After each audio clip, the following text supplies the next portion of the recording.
Ladies and gentlemen, welcome back. I am Ace and I have more Tera content for you. And as you can see, I am actually in a proper instance with a proper group with proper trash mobs and the whole party. And it was actually quite a challenge because this is the very first time I saw this place, and I have a few DPSers in this group already have seen it, so they are very much trigger happy. And this place is not a dungeon like a normal dungeon, like very much like my previous video. It's just an instance related to a quest within that has quests in them. It's like a quest within quests, questception. Okay, that was cheesy, apologies. But there are a very there's very much trash, a lot of trash in this specific dungeon, from little guys that are just little packs, as well as to packs that are just a lot of mobs, which is just basically promotes a weak behavior.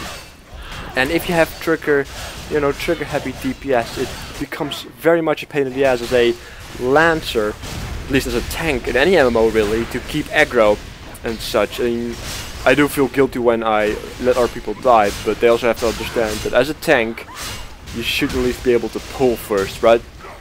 I guess that's just common sense, and these are the little guys. There's a lot of battles like this in this place, in the secret base, as well as mobs that are really tough, that actually can just two-hit your priest and such, so you really have to pay attention as a tank here. But what I experienced from the secret place as a proper dungeon environment, it is really fun to play a tank. It really relies a lot more on skill, and I suppose that every class relies a lot more on skill due to the combat system. So I really like that. Unfortunately, this place has a lot of trash mobs, and I do mean a lot. That is quite long, especially if you don't have prior experiences to this place. But there's a very fun editing program we can use to do this, of course. And we are at the very first mini-boss right now. Nothing too particular, it's just it can be seen as a very tough mob. Practically tank and spanks. He does hit quite a lot and jumps around quite a bit. It's a very dash-like technique. And I'm assuming this is to prepare you for the next enemy, the next boss, because he is very jump happy, but you will see that to why that is. And you basically bring her down and you directly get into the next fight, as you soon will see. As well as you can see on my left side, of course, my party, 2 slayers, a sorcerer and a priest.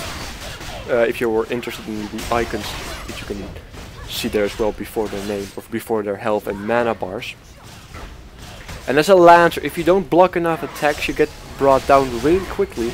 And one of your party buffs, Guardian Shield or Shout, Guardian Shout, that increases the stamina for your party, actually stops when you get knocked down. So this just forces you to not get knocked down, which is a very fun mechanic, I think, a very interesting mechanic.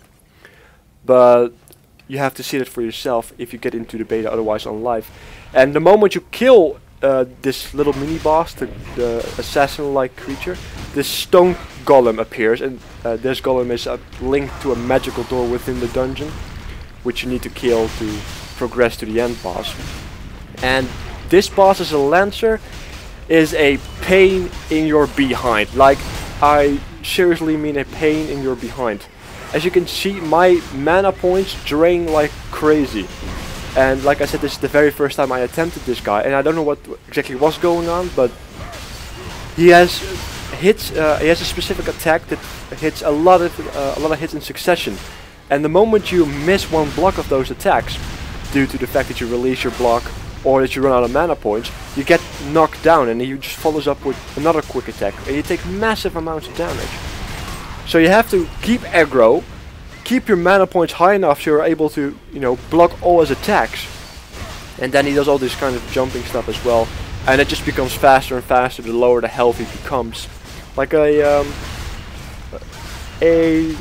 rage time, for example, but then linked to his health, of course.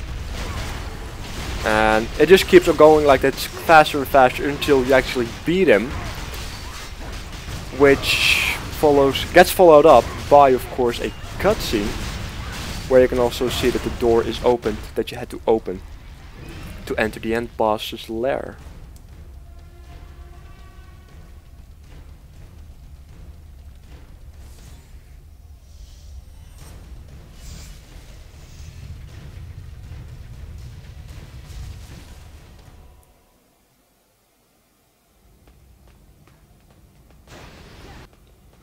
There we go. I do like the little cutscenes though, and this is the final boss actually, when you just walk back to the tunnel. And this is actually very interesting. You pull the little adze because you were thinking, oh, there's little adze, you probably have to kill them before the boss. But no, the moment you pull any ad in that room, the boss directly comes at you. And I was like freaking out, wait, I still have ads on me. How the hell am I going to get aggro? I did manage to get aggro in time though, after I saw him jumping towards the healer, which of course as a tank freaks you out. And I just got aggro, and like I said, this boss also very jumpy, even more jumpy than the golem or the dashing mini boss that you had to beat before you actually could beat the golem. And as well as the golem, this boss does have a similar rage. In fact, the lower he gets, the more faster his special moves start to activate. And he basically has an AoE attack which is similar to his auto attack, as well as that jumping attack, which basically you don't really have to watch out, but if you are in fact DPSing, then you just have to pay attention that you don't get into his way. And as a lance or as a tank, he walks towards the side of the environment that you're fighting in and then jumps towards the middle. And you can block them relatively easy. So I do not recommend as a lancer to go after him. I would just stand in the middle, block his attacks, and then just keep going on there. As other DPS should be able to just hunt them down because they have movement abilities that, like a charge effect.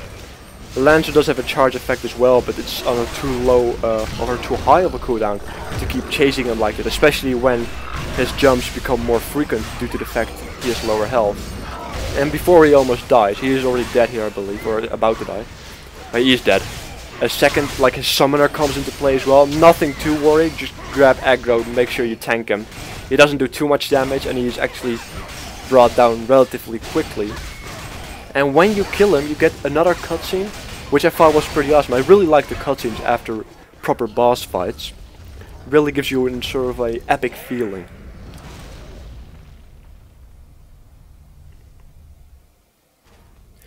And that's irony for you. And that's pretty much the dungeon. That's the end boss. Unfortunately, my backpack here was full, so I didn't get the item that I deserved or might have won. But that probably gets fixed in future patches of the beta. And that was the secret base for you guys. If you like this video, make sure to give it a thumbs up. If you want to see more content related to Tera or other games, make sure to subscribe. And I will catch you guys in my future videos. See ya!